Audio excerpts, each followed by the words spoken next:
Então, o Padre Vítor pediu-me para falar de um tema, conforme ele disse, que se chama Fidelidade a Deus e Ocultismo. E porquê este título? Tem realmente tudo a ver com a questão da fidelidade. E para vocês perceberem, eu leio-vos do Catecismo da Igreja Católica. Aqui está. Aqui. Que tem a ver com o primeiro dos 10 mandamentos. E o primeiro mandamento diz assim: amarás o Senhor teu Deus com todo o teu coração, com toda a tua alma e com todas as tuas forças. E depois, relacionado com isto, também do Catecismo, portanto, o que eu estou a ler aqui está no Catecismo da Igreja Católica. Há uma leitura do livro do Êxodo que diz: eu sou o Senhor teu Deus, que te tirei da terra do Egito, dessa casa da escravidão. Não terás outros deuses perante mim. Não farás de ti nenhuma imagem esculpida, nem figura que exista lá no alto do céu, ou cá embaixo na terra, ou nas águas debaixo da terra. Não te prostrarás diante delas, nem lhes prestarás culto. E depois também, em Mateus 4:10, está escrito: ao Senhor teu Deus adorarás, e só a Ele prestarás culto. Relativamente à adoração, o próprio Catecismo diz: adorar a Deus é reconhecer com respeito e submissão absoluta o nada da criatura. Portanto, reconhecer que eu não sou nada perante o meu Criador. Que só por Deus existe. Adorar a Deus é, como Maria no Magnificat, louvá-lo, exaltá-lo e humilhar-se, confessando com gratidão que Ele fez grandes coisas e que o seu nome é santo.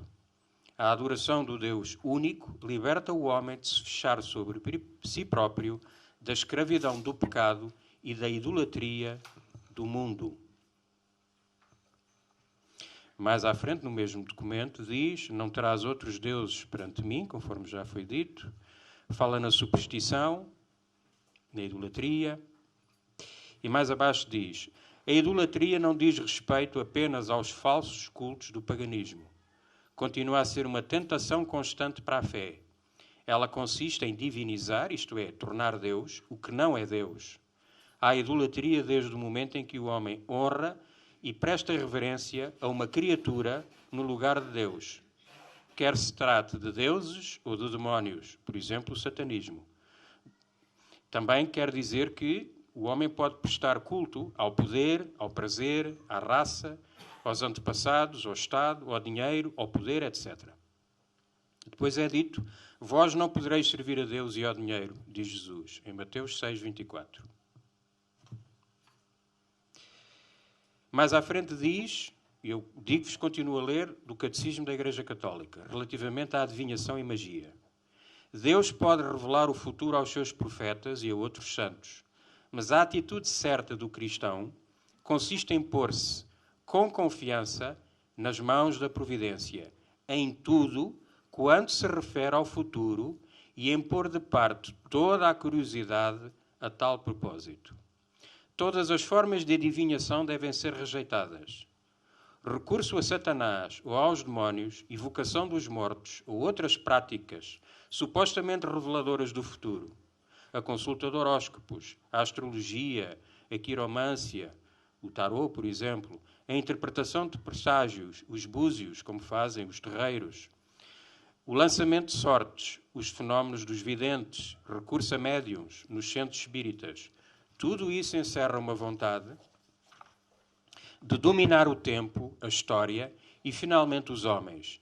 Ao mesmo tempo, é um desejo de conluio, isto é, de fazer um pacto com os poderes ocultos. Todas estas práticas estão em contradição com a honra, o respeito que devemos a Deus e só a Ele. Todas as práticas de magia ou feitiçaria pelas quais se pretende domesticar os poderes ocultos para os pôr ao seu serviço e obter um poder sobrenatural sobre o próximo, ainda que seja para lhe obter a saúde, e aqui eu dou-vos um exemplo. Há muita gente que chama a magia branca, portanto vão ter com alguém para fazer um sortilégio porque eu quero que o meu filho seja curado. E, portanto, as pessoas dizem que eu não estou a fazer mal a ninguém. Mas é magia. É magia. Portanto, eu, em vez de ir ao sacrário, entregar-me nas mãos de Nosso Senhor e pedir a Ele, se for da vontade dEle, porque este é sempre o problema, nós queremos fazer a nossa vontade e o nosso plano, em vez de eu ir ao sacrário e entregar a vida do meu filho e a doença que ele tem e pedir, Senhor, cura-o, se for essa a tua vontade, não. Eu vou a um sítio, alguém vai fazer uma reza, às vezes pago e bem, para resolver o meu problema já. E esse é o problema. Portanto, nós não queremos fazer a vontade de Deus e entregamos-nos a estas práticas.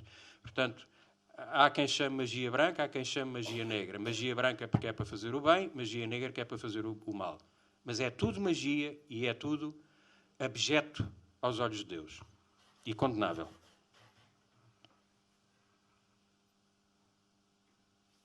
Portanto, diz ainda, são gravemente contrários à virtude da religião. Tais práticas são ainda mais condenáveis quando acompanhadas da intenção de fazer o mal a outrem ou quando recorrem à intervenção dos demónios. E aqui eu dou-vos mais um exemplo. Dos casos mais graves que quem trabalha no Ministério de Cura e Libertação, quer os exorcistas, quer os leigos, dos casos mais graves que nós apanhamos, são precisamente pessoas que souberam que alguém mandou fazer feitiçaria contra elas próprias e elas, numa atitude de vingança, recorreram a uma bruxa ou um bruxo para agora, pois tu fizeste um sortilégio contra mim e contra a minha família, agora eu vou mandar fazer uma bruxaria, um sortilégio contra ti. A vingança nunca resulta. Portanto, o exemplo que Nosso Senhor nos deu é que não é o ódio e a vingança que resolvem os problemas do mundo.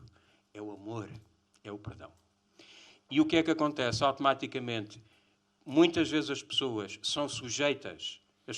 Há pessoas que perguntam, mas porquê que eu tenho um caso de possessão, ou porque eu tenho determinadas manifestações, ou porquê que eu tenho estes problemas espirituais? Porque muitas pessoas não tentam andar minimamente na graça de Deus. Não vão aos sacramentos, não rezam e não regulam a sua vida, pelo menos pelos 10 mandamentos.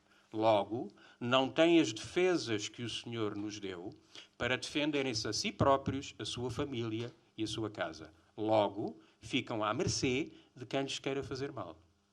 Pior ainda, não estando eu protegido, quando eu me apercebo que me fizeram um mal desses, pior ainda, quando eu vou recorrer ao inimigo, às práticas ocultas, para fazer mal a alguém e para me vingar, automaticamente eu faço um pacto com Satanás. Porque isto é muito simples.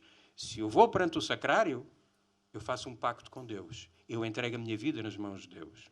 Se eu, por outro lado, vou às práticas ocultas, porque eu estou a pedir ajuda. Não é? Quando eu vou ao banco e peço um empréstimo, eu tenho que pagar juros. Não é? Em vez de eu ir ao banco bom, se eu vou ao banco mau, o juro que eu vou pagar é muito amargo. Porque num sítio eu vou a um banco e eles não me cobram juros. O banco de Deus não cobra juros. Até me dá mais.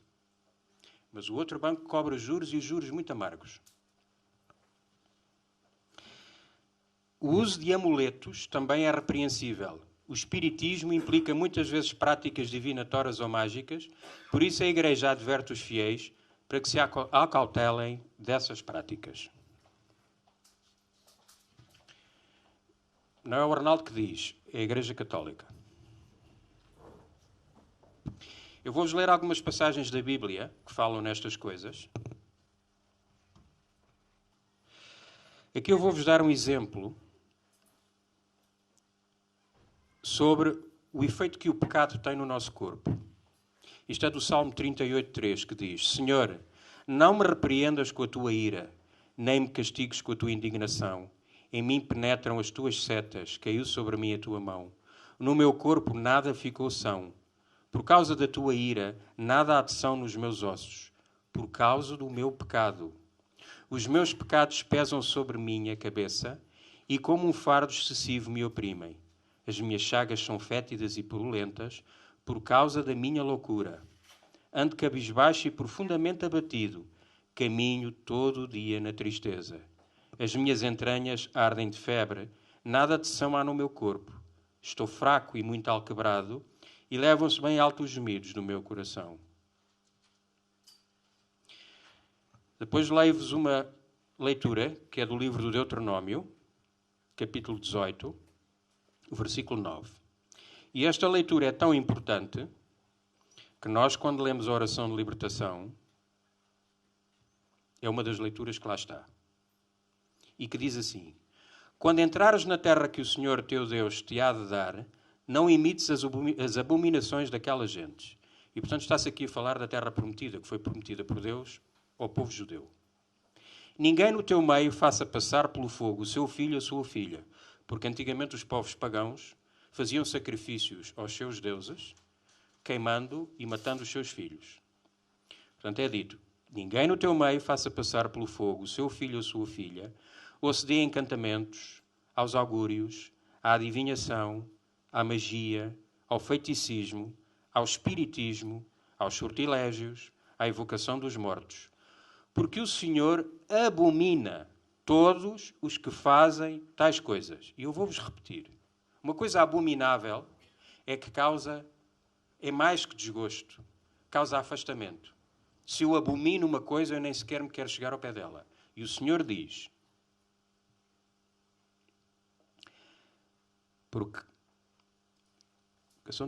porque o Senhor abomina todos os que fazem tais coisas.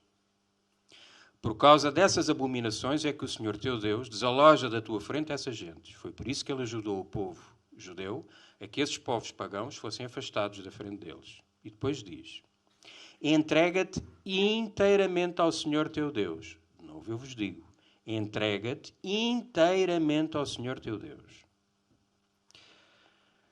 Mais à frente, isto já no Novo Testamento, em Gálatas 5:20,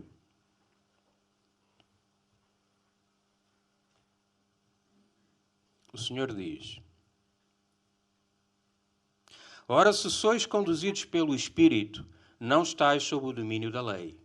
Mas as obras da carne estão à vista. E quando se fala em obras da carne, são os pecados, a concupiscência da carne.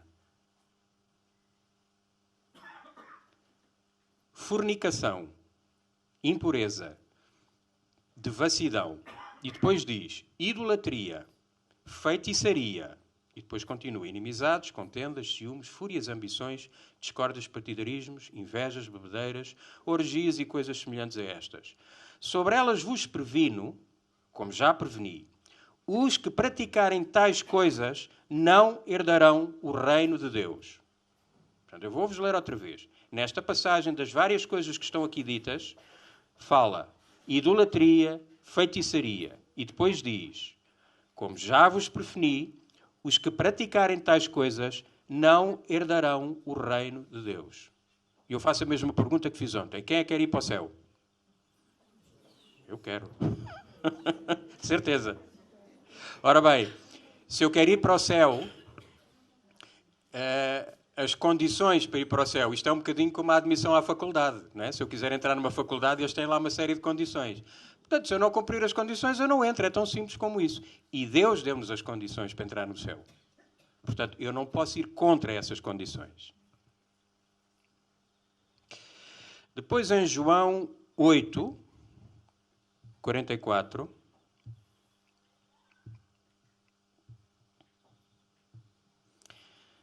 vem uma leitura que nos fala do nosso inimigo e que o define muito bem. E que diz assim: vós, isto portanto estava a falar para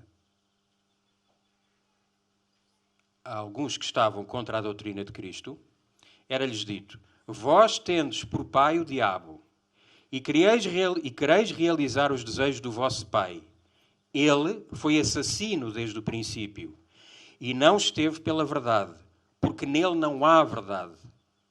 Quando fala mentira, fala do que lhe é próprio, porque ele é mentiroso e o pai da mentira. Esta é a definição do diabo. E se, meus queridos amigos e minhas queridas amigas, se há aqui alguém que se tenha a mais tenue dúvida da existência do diabo e do inferno, desenganem-se. Desenganem-se. E eu digo-vos isto na primeira pessoa. Uma das bênçãos que aconteceu na minha caminhada na fé foi precisamente eu começar a ver as manifestações das trevas à minha frente. Obviamente que eu, quando comecei a minha caminhada, lia a Bíblia, lia, por exemplo, os Atos dos Apóstolos e lia frases onde se dizia: naquela tarde, Jesus Cristo curou todos os doentes e expulsou vários demónios. Obviamente que, na minha mente, eu poderia pensar: bom, demónios, aquilo que ele fez foi os medos que a pessoa tinha, os traumas que ela tinha. Aliás, como muita gente hoje nos quer fazer acreditar. Há muita gente hoje, inclusive dentro da nossa igreja, que diz que o diabo não existe e o inferno não existe. O que eles dizem é que isso são causas psicológicas. São doenças psiquiátricas. Não são, meus queridos amigos e minhas queridas amigas. Porque quando nós vemos, por exemplo, aquilo que eu já vi e que já outras pessoas viram, as manifestações de recusa do sagrado, por exemplo, pessoas que assim que se lhe toca com água benta, elas se manifestam, que não conseguem entrar numa igreja, que berram e gritam com gritos que não são deste mundo, que têm a força que não é humana, que falam línguas que não são delas. E eu estou-vos a falar não é de coisas que eu li em livros, eu já vi à minha frente, porque eu lido com isso. O conselho que eu vos dou de amigos é este. Se alguém vos disser, mesmo que seja um sacerdote, que o diabo não existe e que o inferno não existe, tenham cuidado. Para já rezem por essa pessoa. E depois pensem no seguinte: um dia, quando fecharem os vossos olhos e forem perante Deus, olhem que se calhar é verdade. E depois já é tarde demais. E é assim, se nós somos cristãos e católicos e acreditamos, ou acreditamos na Bíblia e naquilo que a Igreja nos diz, ou não. E a Bíblia fala no diabo e nos vários nomes do diabo centenas de vezes. Centenas de vezes. E não é em sentido figurado. Portanto, aquilo que nos espera, depois desta vida aqui, depois da escola da vida que nós temos aqui, são 3 sítios. O inferno, o purgatório ou o céu. É só isto. E não é Deus que nos condena. Somos nós que nos condenamos. Porque Deus deu-nos as regras. Respeita a nossa livre vontade. E, portanto, sou eu que me condeno. Quando eu recuso ser filho de Deus e quando eu recuso ser obediente. E amorosamente obedecer por amor àquilo que o meu Paizinho do céu me diz. É tão simples como isto. E vejam que Ele deixou-nos as pistas todas. Todas. Eu dou-vos um exemplo. Eu tenho aqui este folheto, que é da comunidade dos servos. E isto é um folheto para a preparação para a confissão. No primeiro mandamento, que diz: amarás ao Senhor teu Deus com todo o teu coração, toda a tua alma e com todas as tuas forças. E depois tem um pequenino texto que me vai ajudar para eu me preparar para a confissão, para eu perceber se eu já fiz alguma destas coisas que atentam contra o primeiro mandamento. E porquê que atentam contra o primeiro mandamento? Aqui vamos ao título desta pregação: fidelidade a Deus e ocultismo. Para aqueles e aquelas que são casados, e mesmo os que são solteiros percebem este conceito, vejam o seguinte. Alguém que é casado. Eu dou-vos o meu exemplo. Eu, Arnaldo, sou casado com a Claudina. E ando na minha carteira com uma fotografia de uma antiga namorada minha. Eu já não falo com ela. Já não lhe telefono. Mas ando com a fotografia dela. Acham bem? Não é. E muitas vezes nós percebemos facilmente a questão de fidelidade no nosso relacionamento humano, mas temos dificuldade em perceber a fidelidade no nosso relacionamento com Deus. Há um ditado que se diz em Portugal que é: de manhã na missa, à tarde na bruxa. Infelizmente é verdade. Infelizmente é assim. Porquê? Porque muita gente quer ter um pé num lado e o pé no outro. Já me disseram, inclusive, não, isto a gente tem que estar bem com os dois lados. Nunca se sabe. Nunca se sabe. É uma questão de fidelidade. Se eu me entrego verdadeiramente, portanto, quem é casado pela igreja, os votos que nós fazemos no nosso casamento, está lá tudo. Portanto, eu entrego-me à minha mulher. Eu prometo ser-lhe fiel até que a morte nos separe. Na saúde e na doença, na tristeza. Em tudo. Com o nosso Deus é a mesma coisa. Portanto, quando eu recorro a uma prática destas, eu digo: ó Senhor, eu amo-te. Senhor, eu amo-te. Eu vou à adoração. Senhor, eu peço-te. Senhor, tu sabes como eu te amo. Sabes como eu te amo a tua mãe.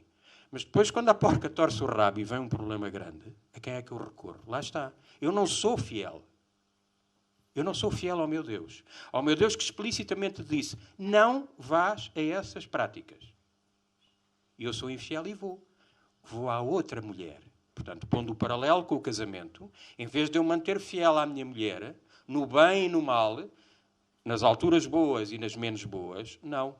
Eu, na altura menos boa, quando eu estou triste, porque isto é exatamente a mesma coisa, vejam. Um homem que é casado, quando tudo corre bem, ele está aos beijinhos e aos abraços à esposa. Quando a coisa a menos bem, ele vai se pôr a entregar nos braços da outra. É ou não é? Então é o que eu estou a fazer. Portanto, a minha mulher, o meu amor, o meu grande amor é Deus. Mas quando a coisa corre menos bem, eu vou me entregar nos braços da outra, da idolatria e do ocultismo. E neste folheto diz assim: duvidei da existência de Deus, acreditei apenas num ser supremo, acreditei firmemente em que tudo o que Deus revelou, ou duvidei voluntariamente de alguma doutrina da Igreja Católica, reneguei ou abandonei a minha fé, pensei ou afirmei que todas as religiões são boas, li, assinei, depois tem mais coisas, folhetos, jornais. Depois diz à frente: frequentei reuniões, cultos ou organizações contrárias à minha fé, como espiritismo, umbanda, quimbanda, jorrei, saravé, batuca, associações ocultas, curandeiros, cartomantes, magia, feiticeiros, benzedeiras, adivinhos. Estou levando comigo, eu já levei orações supersticiosas. Tenho agouros, amuletos, figurinhas. Lidei com despachos, acreditei no horóscopo, usei o horóscopo, fiz curso de controle mental, enfim. Tem muita coisa.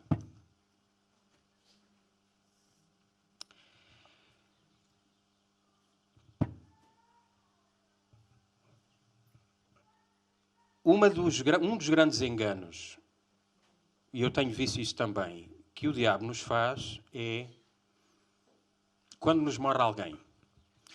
Eu já tenho visto casos destes. Alguém que não está em paz com a partida do filho, do marido, do pai, do avô, e tem uma curiosidade muito grande em saber se a pessoa está bem. Queria falar com ela.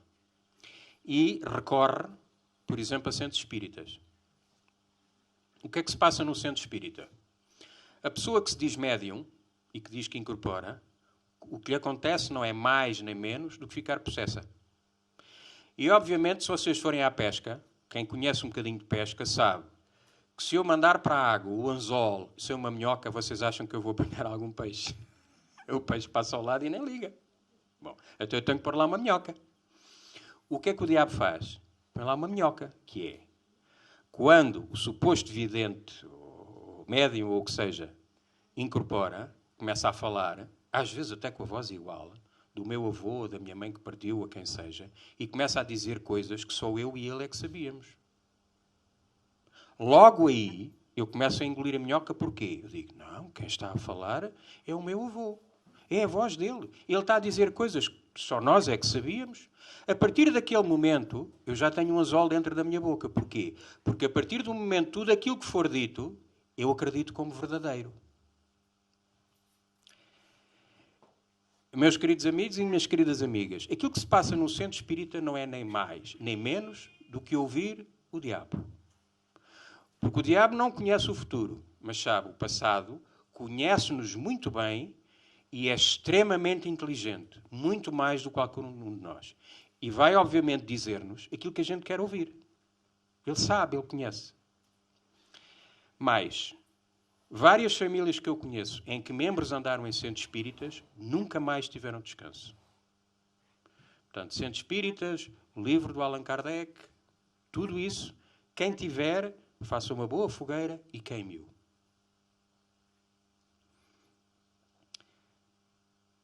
Isso, daquilo que eu falei até aqui, se alguém alguma vez teve em alguma prática destas, arrependa-se e confesse.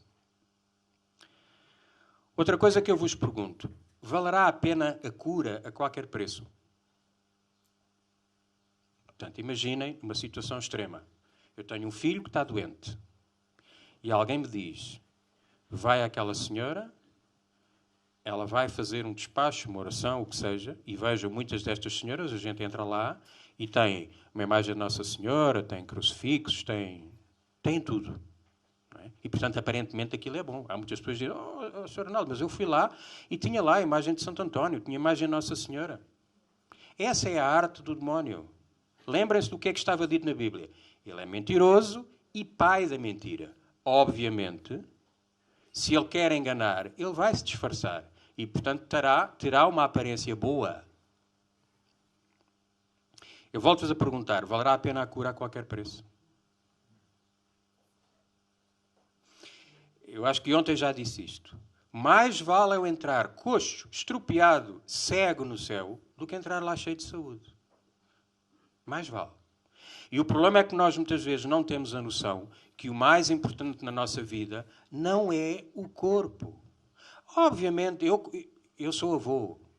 Portanto, obviamente que eu compreendo a dor de um pai e de uma mãe quando vem um filho ou uma filha doentes. Obviamente que eu entendo isso.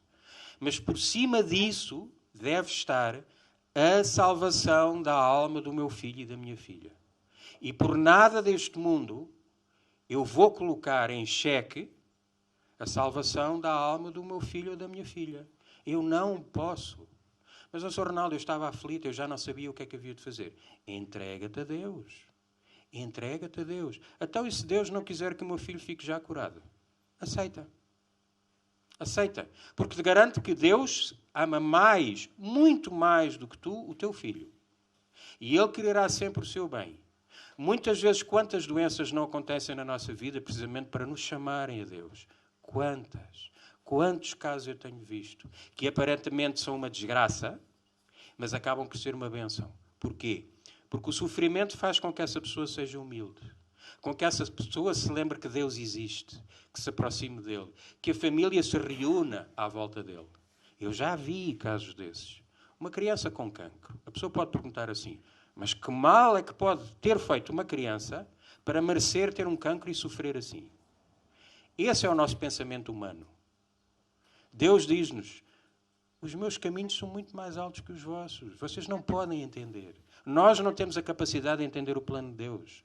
Muitas vezes, através daquele sofrimento, aquela alma é chamada para o céu cedo, aquela família fica com um santo no céu, e aquela família, através daquele sofrimento, aproximou-se de Deus e almas foram salvas.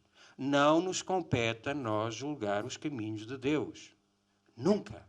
Só temos que os aceitar. Obviamente pedir. Ele diz-nos, pedi e ser-vos-á dado. Batei e abrir-vos-á. Obviamente. Mas sempre, sempre subjugando a nossa vontade, o nosso querer, à vontade de Deus. Porque Ele quer sempre o nosso bem. Eu já falei um bocadinho da parte oculta. Penso que para já é o suficiente para vocês perceberem os riscos que aqui estão envolvidos. Obviamente que quem se mete nisto muitas vezes acaba depois por padecer horrivelmente durante muitos anos, porque precisamente abriram a porta ao demónio e depois têm que sofrer exorcismos. E é muito difícil para essas pessoas. E uma coisa que eu vos peço, se alguma vez virem alguém com alguma manifestação, alguma coisa dessas, não julguem, meus queridos amigos e minhas queridas amigas. Porque, obviamente, nós não sabemos o que levou aquela pessoa a fazer isso. Muitas delas por ignorância, por desconhecimento. Outras por desespero. E, além disso, todos nós já fizemos erros. A gente pode não ter feito esses erros, mas já fizemos outros. Portanto, o facto da pessoa ter um determinado problema não faz dela má pessoa. Não faz. Não é? Portanto, o que nós devemos ter é carinho, amor, caridade para essa pessoa e rezar por ela, para que o Senhor a liberte. Agora eu vou-vos falar, porque também tem a ver com a fidelidade a Deus e também tem a ver, em certa parte, com o ocultismo, de uma coisa que se chama a Nova Era e de terapias alternativas. Cerca dos anos 60, 70, começou a haver uma moda na Europa de as pessoas começarem a ter práticas, quer de espiritualidades alternativas, portanto, fora do cristianismo e da Igreja Católica, quer de terapias alternativas. Das mais conhecidas, muitos de vocês conhecem, o Reiki, o Yoga, a acupuntura, a homeopatia, enfim, estas são algumas das mais conhecidas. E isto apareceu porquê? Apareceu, sobretudo, numa parte intelectual que estava em confronto direto com a fé cristã, porque é gente que não aceita a fé cristã, não aceita a cruz. Porque, obviamente, se eu vos falar numa religião que diz ser feliz, conhece-te a ti próprio, tu tens direito a ser feliz. Não existe pecado, isso é tudo relativo. Obviamente que isto chama muito mais do que eu vos disser. Pega na tua cruz todos os dias e segue-me. Não é? Quer dizer, uma tem açúcar. É? Diz-me, não, ser feliz à tua maneira. A outra diz-me, não, tens aqui uns mandamentos que Deus te deu e com isto ganharás o céu. Outra diz, não, se tu evoluires espiritualmente podes vir a ser Deus. O que te interessa é o conhecimento.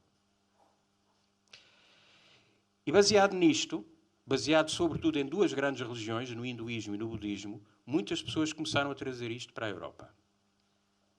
E, curiosamente, muitas das pessoas que se dizem cristãs, católicas, começaram a ir a estas práticas. Porquê? Porque qual é o mal? Então eles dizem que aquilo é bom, que é para relaxar, para meditar. Não tem problema nenhum. É que eu volto a falar na questão da fidelidade. Todas estas práticas, o reiki, o yoga, a acupuntura, a homeopatia, a meditação transcendental, tudo isso, são baseadas num conceito que se chama vitalismo e que diz o seguinte: Deus, não existe Deus Pai como um ser. Deus não é Pai, Deus não é Filho. Deus é uma energia que existe pelo cosmos, que está em todas as coisas, inclusive em nós. Para eles, Deus é isso. E que todas as nossas doenças são fruto de desequilíbrios de energia no nosso corpo. As meditações que fazem não são meditações, por exemplo, quando eu estou a meditar o terço, os mistérios do terço, em que eu me ponho em comunhão com o meu Deus, Deus Pai, Deus Filho e Deus Espírito Santo. Não. As meditações levam-me a que eu me conheça a mim próprio, a que eu tenha uma elevação de espírito, mas é uma coisa que eu esteja em comunhão com o cosmos, com a natureza. Isto vai em confronto direto com a fé cristã. A fé cristã. E eu dou-vos um exemplo para que vocês percebam, por exemplo, o que é o budismo. Se calhar vocês já viram muitas vezes na televisão os monges budistas. Não é? Ouviram as imagens dos Budas. Há muita gente que diz, ele é assim gordinho, fofinho, tem aquela cara a rir. Portanto, qual é o mal que há no budismo? Eu dou-vos alguns exemplos.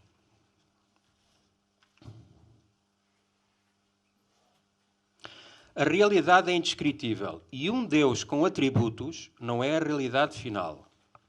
Um Deus com atributos. Um atributo é uma coisa que eu tenho. Portanto, nós chamamos a Deus Pai. É o atributo do nosso Deus. Ele é Pai. Aqui diz que não. Portanto, não há um Deus com atributos. Mas o Buda, um ser humano, tornou-se totalmente iluminado.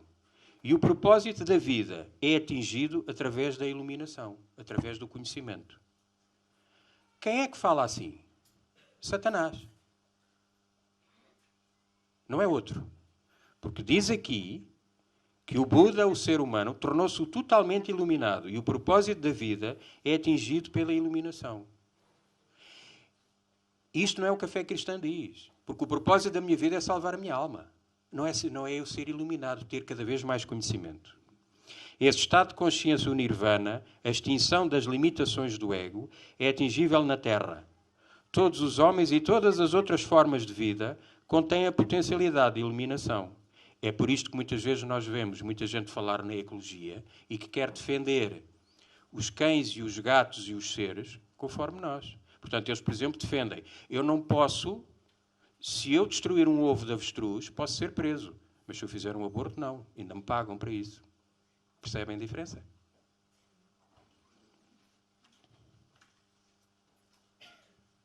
Eu vou-vos dar alguns nomes de algumas terapias alternativas e vou-vos explicando. A acupressão, a acupuntura. Porquê que a acupuntura não deve ser feita? Porque a acupuntura é baseada, precisamente no vitalismo, diz que o nosso corpo tem uma série de pontos que eles dizem de energia, os chakras e os meridianos, e que eu, ao introduzir as agulhas, vou reequilibrar as energias nesses pontos. É mentira. É mentira. Portanto, os pontos, os chakras e os meridianos não têm nada a ver com o nosso sistema central nervoso. Eles têm uns atlas, conforme nós temos os nossos atlas médicos, eles têm uns atlas onde está lá escrito os meridianos e os chakras com os pontos que eles dizem que têm energia. Mas, eu uma vez estava a dar um ensinamento lá em cima em Lamego sobre isto e no fim veio ter comigo uma senhora, que era enfermeira, e que dizia que fora da enfermagem fazia acupuntura às pessoas. E que ela, pelo ensinamento que tinha ouvido, já tinha percebido que não podia continuar a fazer acupuntura. E eu disse-lhe, olha, mas prepare-se, porque eventualmente haverá gente que lhe vai dizer que isso não tem problema, portanto, que tem a ver com a parte do sistema nervoso. E ela disse-me assim, não. Todo o sistema da acupuntura é baseado em energia. Ora, a nossa fé não se baseia em energias. E a fé o que nos diz é, a própria Bíblia diz, recorre aos médicos. Portanto, aquilo que a ciência prova, os medicamentos, certo, é para isso que o Nosso Senhor nos deu, não as energias.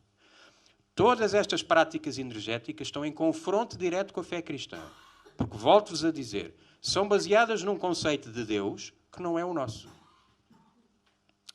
A acuterapia, Aikido. O Aikido pertence às artes marciais. E alguns podem perguntar, qual é o mal, por exemplo, de eu fazer o judo? Ou fazer karaté?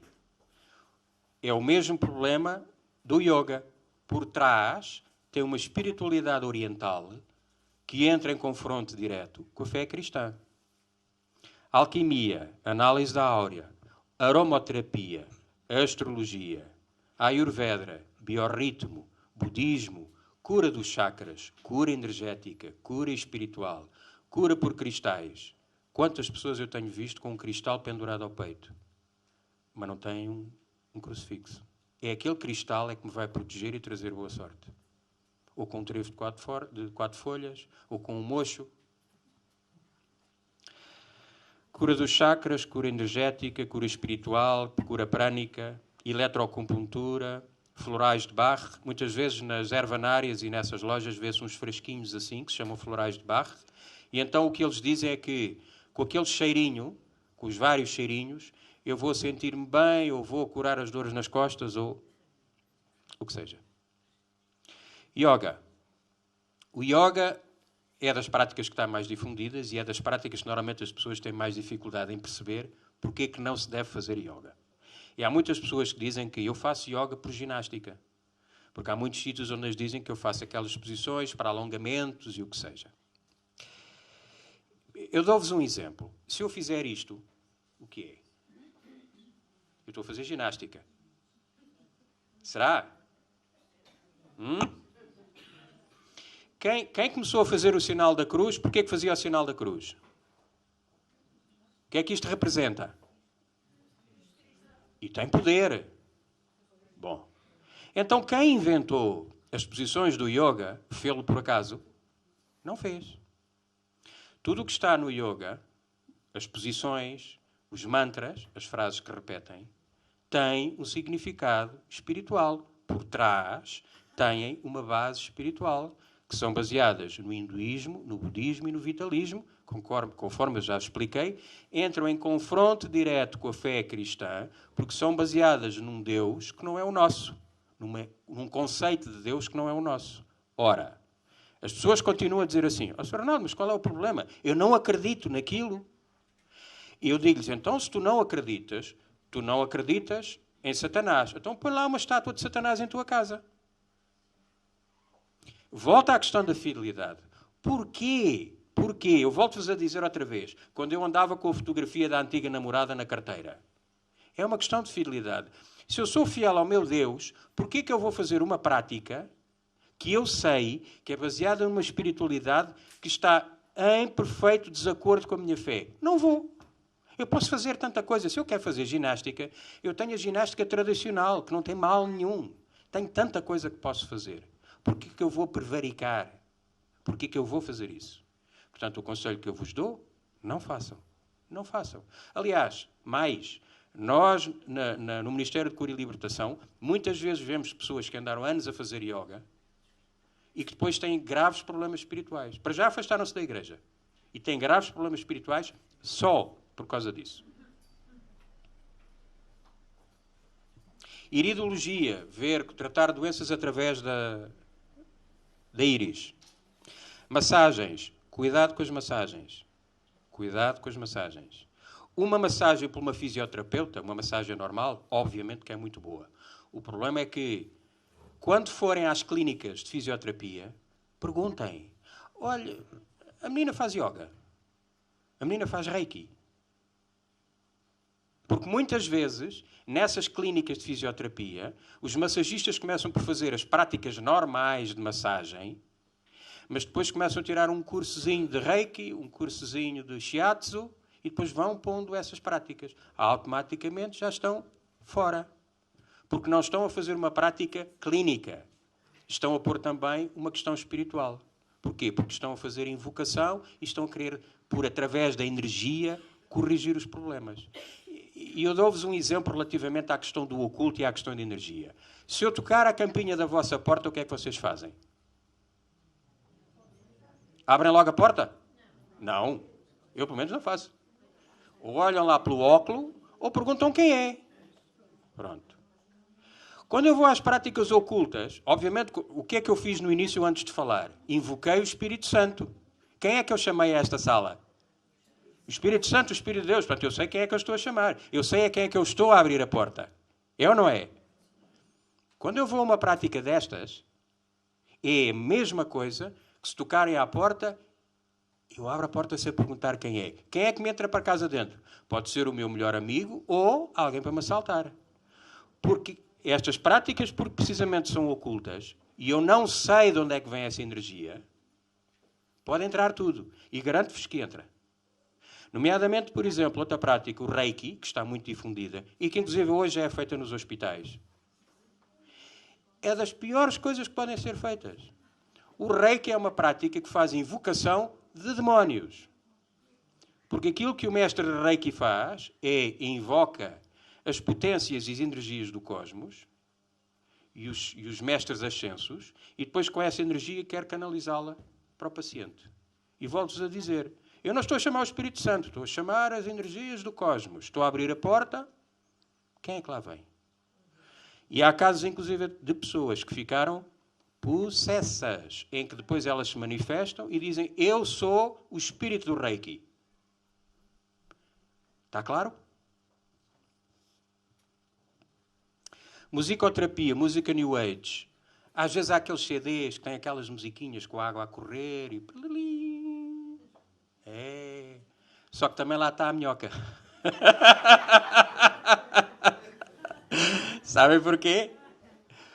Porque aquilo tem sons subliminares. Por exemplo, no yoga, o som mais conhecido que se faz é Om, e aqueles sons assim. E depois tem, que se chamam mantras, têm sons e determinadas frases lá por trás, e que a gente está a ouvir aquela musicazinha todos descontraídos, e está a levar com aquilo tudo em cima.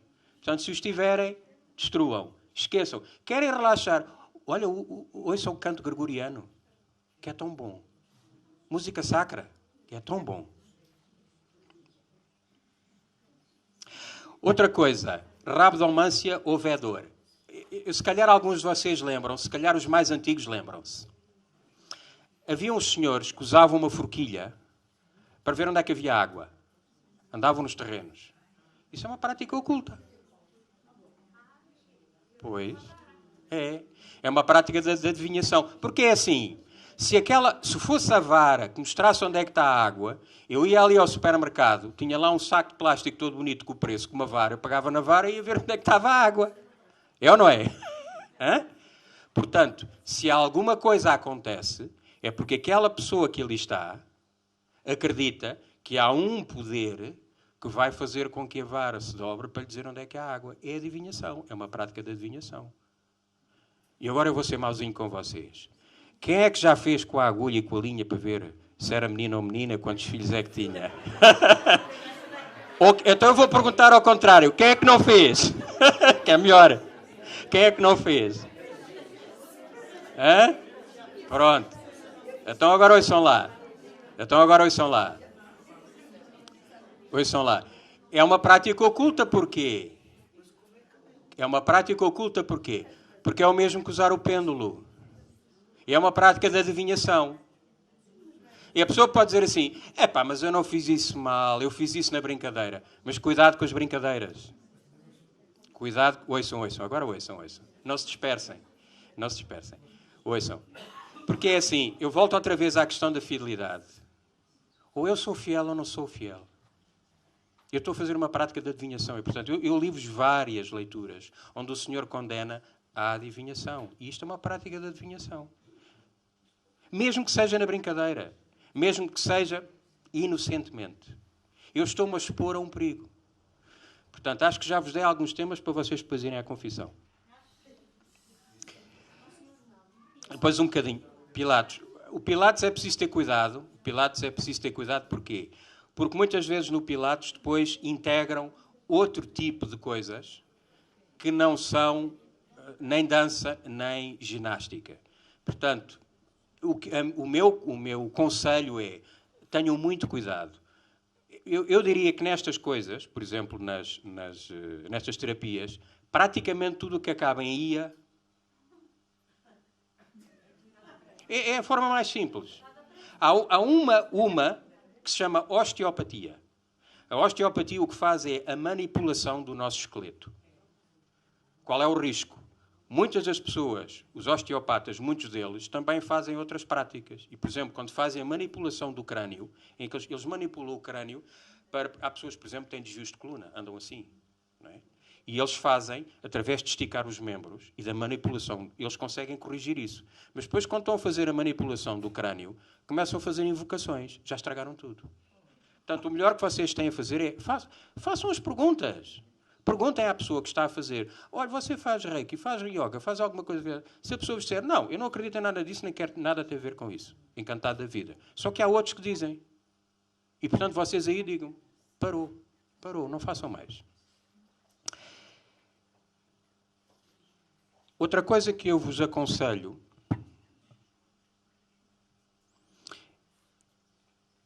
mas antes de eu fazer o conselho, conto-vos uma história para vocês perceberem bem isto. Há dois amigos e há um dos amigos que se queixa ao outro que a vida não lhe corre bem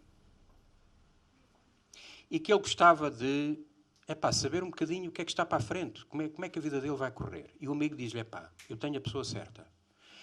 Há uma mulher onde eu vou, eu desde que lá vou, ela tem acertado em tudo. Ela diz que aquilo é tiro e queda. Tudo aquilo, ela para já disse a minha vida toda passada. E tudo aquilo que ela tem dito, olha, vai-te acontecer isto, vai-te acontecer aquilo, tem acontecido tudo. Vai lá comigo. E o amigo que não acreditava muito nestas coisas, era um bocado cético, mas foi. Eles chegam lá e o amigo diz, tu vais ver, ela é espetacular, ela vai-te dizer tudo. Ela sabe, Bate lá à porta. Ele bate à porta e ouve-se lá dentro. Quem é? E diz ele, já começamos mal. Porque se ela verdadeiramente soubesse o futuro, sabia quem era, não perguntava quem é.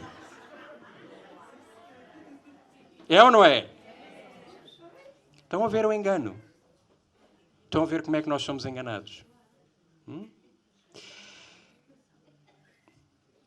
Ela agora que percebeu. Ela agora que percebeu. Portanto, é assim, meus queridos amigos. Obviamente que isto são assuntos que não são, enfim, muito alegres a gente falar. Levantam muitas questões, mas eu digo-vos isto com muito amor no meu coração. Acreditem que isto que eu vos digo é para o vosso bem. Não é para vos vexar. Não é... Eu sei que muitas vezes nós temos ideias que temos... Aliás, muitos de nós, às vezes, praticamos isto há vários anos. Temos muita dificuldade em entender o porquê, mas por carga d'água que eu não posso fazer isto. Vejam sempre isto como uma questão de fidelidade. Se nós somos cristãos, católicos, se amamos o nosso Deus, eu por nada quero desagradar ao meu querido Jesus. Nada, nada. Portanto, eu não vou correr o risco. Eu tenho tanta coisa boa que posso fazer na minha vida. Eu não quero desagradar ao meu Jesus. Portanto, eu vou renunciar a isso tudo. E dou-vos dois conselhos. Analisem bem a vossa vida lá para trás. Peçam ao Espírito Santo que vos ilumine, porque às vezes há coisas que a gente fez que a gente não se lembra. Se pedirem ao Espírito Santo, Ele ajuda. Escrevam. Na próxima confissão, confessem. E se o sacerdote vos disser, porque infelizmente há sacerdotes que dizem, por exemplo, que a acupuntura é boa, que o yoga é boa, e eles dizem até eu faço. Se houver um sacerdote que vos diga isso, não vale a pena vocês irem contra. Digam apenas, está bem, Senhor Padre, mas eu quero confessar. E rezem por esse sacerdote. Depois façam um ato de renúncia. E porquê que eu falo em renúncia? Porque muitas vezes nestes casos acontece isto. Eu já percebi que a Igreja condena, já percebi que tenho que confessar porque é pecado, mas no meu coração eu continuo a acreditar que para certos casos aquilo funciona. Ora bem, eu tenho que renunciar, eu tenho que dizer do fundo do meu coração, eu não quero nada a ver com isto. Eu renuncio. Eu tiro isto completamente da minha vida. Perante ti, Senhor, eu renuncio a todas as práticas, a todos os sítios onde eu fui. Eu não quero ajuda do oculto. Depois digo-vos para fazerem uma limpeza em casa. E aqui as senhoras começam a olhar de lado para mim e dizer assim, então, mas você está a dizer que eu tenho a casa suja? A limpeza que eu me refiro é Budas. Ah, mas ele é tão fofinho. E foi-me oferecido pela minha tia.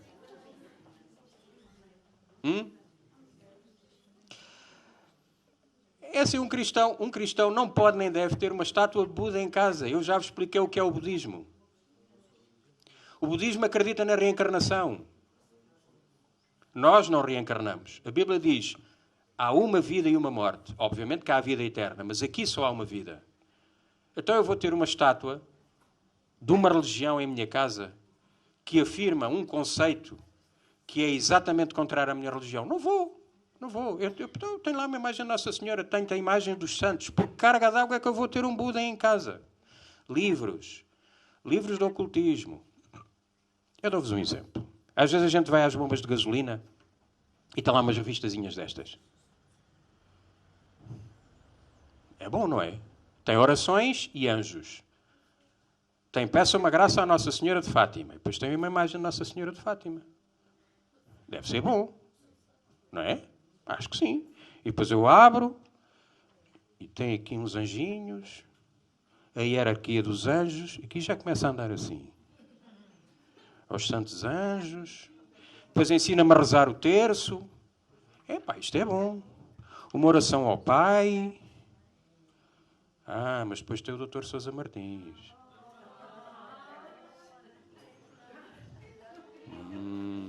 Que é mau, muito mau. Pois é. Depois tem aqui a imagem de Santa Teresinha. E depois tem aqui e dali magia autêntica. Ou então o vidente Reguengos. Vocês estão a perceber o engano? Estão a perceber o engano? Estão a perceber como é que isto funciona? Percebem? Aparentemente eu olhava para isto. Isto seria tudo bom. É a tal minhoca. Não é? Portanto, vejam em vossa casa. Às vezes em fases da nossa vida nós compramos livros. E vejam, eu estou a falar disto porque eu fui criado nisto. Os meus pais durante muitos anos estiveram na Nova Era. Eu nasci, fui criado a ler livros de tudo e mais alguma coisa. Portanto, eu sei disso. Vão à cave, ao sótão, às gavetas e vão buscar todos os livros. Peçam ao Espírito Santo que vos ilumine. Se não souberem, peçam a alguém dentro da igreja que vos ilumine. Peçam ao Padre Vítor que ele diz-vos, olha, este livro é bom. Eu devo ler ou não? Amuletos, trevos de 4 folhas. E aí eu peço às senhoras a bijuteria. Ai, mas a senhora, aquele colar e aquele pendente, eles são tão bonitos. Pois, mas se calhar tem lá aquele olhozinho do mal olhado. Aquele branco com a pinta preta ou azul no meio. Não é? Ou a mão de Fátima. Sabem o que é a mão de Fátima? É assim uma mãozinha virada para baixo. Não é? As ourivesarias estão cheias disso. E a gente diz, se é a mão de Fátima é porque é bom. Só que aquela Fátima não é Nossa Senhora de Fátima. Aquilo é um símbolo oculto e tem a ver com os muçulmanos. O trevo de 4 folhas. A ferradura. O símbolo do infinito. As figas. Os sapos. É? Tudo isso. Portanto, se querem usar uma coisa ao peito, usem uma cruz. Usem uma cruz. Portanto, limpem a vossa casa de tudo isso. E é assim, e não deitem para o lixo, destruam. Destruam. Se for metal, mandem fundir e dêem o dinheiro aos pobres. Mas não usem, meus queridos amigos, porque é assim, também por uma questão de fidelidade, eu, no meu corpo, nas minhas ações, eu devo dar testemunho de quem eu sou. Eu dou-vos um exemplo. Da maneira como a mulher se veste, ela pode ser uma mulher santa. Mas, obviamente, se uma mulher se veste de maneira pouco decente, que testemunho é que ela está a dar? Não está a dar testemunho. Ora bem, aquilo que eu uso no meu corpo, não é? Os brincos. Eu às vezes, parte-se-me o coração nos retiros, ver senhoras que vão aos retiros. Eu vejo-as nos retiros todos. Não me levem a mal. Eu digo-vos isto a sério, com amor. Não me levem a mal. Mas eu às vezes vejo senhoras com berloques, com pedras escuras, com colares enormes, com coisas, com tudo e mais alguma coisa, com pulseiras, e não têm uma cruz. Uma cruz. Não têm um pequenino testemunho a dizer: eu acredito em Cristo, eu sou de Cristo. Obviamente que não é esta cruz que faz de mim cristão. O que faz de mim cristão são as minhas ações, são o testemunho que eu dou. Mas isto também ajuda. Pelo menos isto diz aos outros. Pode até dizer assim: você anda com uma cruz ao peito porquê? Olha, porque Jesus me resgatou, porque eu era um homem desgraçado e fez de mim um homem novo. Salvou-me de um grande vício. Portanto, eu hoje dou testemunho dele. Também que nós saibamos dar esse pequeno testemunho. Junto da nossa família, no sítio onde trabalhamos. Mesmo às vezes digo: agora deste em beato. Dei. E nunca fui tão feliz. Queres saber como é que é? Tenham esta coragem. Tenham esta coragem. Isso também é morrer por Cristo. Quando nos atingem, quando nos criticam, isso também é morrer por Cristo. Está bem? E dou-vos um exemplo. Se nós temos a religião verdadeira, a única religião verdadeira que há ao cimo da terra, ouçam bem, a única religião que existe ao cimo da terra, a única verdadeira, é a fé cristã católica. É a única. E quem vos disser, inclusive, que as outras religiões católicas, as outras ditas religiões católicas, também são boas, desenganem-se. A única religião que existe sobre a terra, a única verdadeira, é a religião católica, apostólica romana. Porquê? Porque foi fundada por Cristo sobre os seus apóstolos. É a única que existe. Não há outra. E isto é um bocadinho... Quem é que gosta de arroz doce? Eu acho que toda a gente gosta de arroz doce. Vocês iam... E quem é que gosta de comida chinesa? Eu gosto, mas eu gosto de comida chinesa. Então e vocês acham que iam ao restaurante chinês para comer arroz doce? Quem é que faz bom arroz doce? A minha avó. A minha avó é que faz bom arroz doce. Quem é que sabe fazer arroz doce? São os portugueses. É ou não é? Se vocês quiserem comprar um galo de Barcelos, onde é que vão comprar um galo de Barcelos? A Barcelos. Vão comprar um galo de Barcelos à loja do chinês? Não, porque é imitação. É exatamente a mesma coisa. Nós temos a religião verdadeira, a única, a do Deus que morreu por nós, o nosso Salvador, o Emmanuel, o Deus connosco. Porquê que nós entregamos a outras religiões falsas? Porquê que eu vou comer arroz doce no outro lado, quando eu tenho o verdadeiro à minha frente? Quando eu posso ter o galo de Barcelos genuíno, feito em Barcelos, eu vou comprar ali uma imitação. Percebem, meus queridos amigos? Nós temos perante nós... E vejam, vocês vivem em Portugal. Nós temos uma graça imensa. Ainda podemos professar a nossa fé. Temos o altar do mundo. Temos Nossa Senhora. Nós temos tudo. Temos os instrumentos todos para nos salvarmos, para nos santificarmos, para salvar a nossa família, para salvar o nosso país. O Senhor deu-nos tudo. Tudo. Temos tudo na mão. Então, não vamos ao lado. Não vamos àquilo que não presta. É a mesma coisa que eu ter comida boa em casa e vou tirar comida ao caixote do lixo. É exatamente a mesma coisa. Sejamos fiéis. Está bem? Pensem nisto tudo que eu vos disse. É sempre uma questão de fidelidade. É sempre uma questão de fidelidade. Eu peço ao Senhor que ilumine os vossos corações, as vossas vidas, que vos dê a força para renunciarem a todas estas práticas, para verdadeiramente limparem as vossas casas, os vossos carros, os vossos locais de trabalho, para darem testemunho perante as vossas famílias. O testemunho que deem com amor e paciência. Notem, muitas vezes as pessoas não aceitam aquilo que lhes é dito. Mas lembrem-se, quando a gente planta uma semente, ela não nasce logo. Digam com amor e caridade. Às vezes a pessoa diz assim, reage mal. Mas às vezes aquilo fica lá a trabalhar no coração. E quantas vezes a pessoa depois, mais tarde, reconhece e vem ter connosco e diz, olha, tu outro dia falaste-me lá nessa coisa, explica-me lá como é que isso é. Não é? Mas eu não posso dar cozida à portuguesa a um bebê. Não posso. Tenho que dar comida de bebê primeiro. Portanto, muitas vezes nós temos connosco pessoas da nossa família, amigos, que não têm fé, que não acolhem. Deem-lhes em pequeninas doses.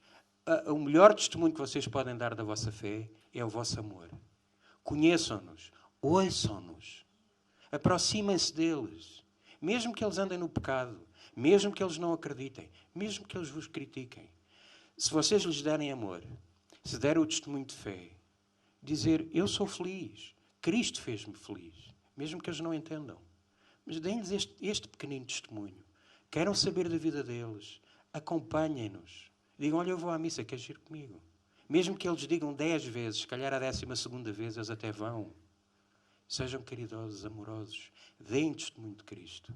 Salvem a vossa alma e salvem almas. E salvem Portugal e o mundo. Amém? Amém. Seja louvado nosso Senhor Jesus Cristo. E sempre seja louvado Maria Santíssima.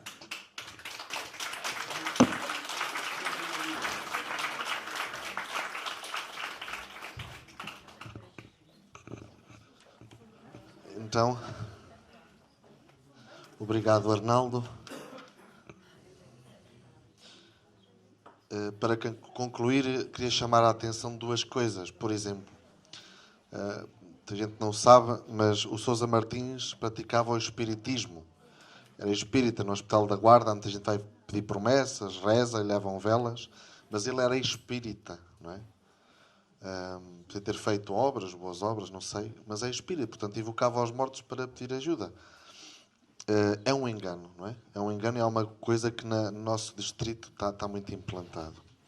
Outra coisa importante, acontece que na Fátima TV, pelas 5h30, 6 da tarde, porventura encontrais um senhor, eu acho que aquilo é nos Valinhos, sentado em posição de lótus, com cristais, com símbolos ocultos. Escutem-me, confirmam, não é? E então, o que acontece? Ele invoca, diz que somos como uma árvore, temos as raízes como as árvores, invoca, faz invocações, diz onde lhe dói, ponha a sua mão. Isto é reiki, não é? E há muitas posições do yoga, não é? Chegamos ao modernismo, tudo é bom, não é? Estamos a caminhar para uma vida religiosa em que pegamos um bocadinho de cada um e fazemos aqui uma salada e é tudo bom. Não é assim. Não, podem ver para confirmarem se aquilo que eu digo é verdade ou não. É uma prática oculta na Fátima TV. Portanto, muito cuidado hoje. Pronto, muito, muito, muito cuidado. Uma vez uma senhora, eu estava a chegar a casa e ela disse, padre, veja isto. E fiquei admirado. Não vai haver perguntas, já são 4h30, está bem? Então, sim, portanto, muito, muito, muito cuidado. Vamos então terminar.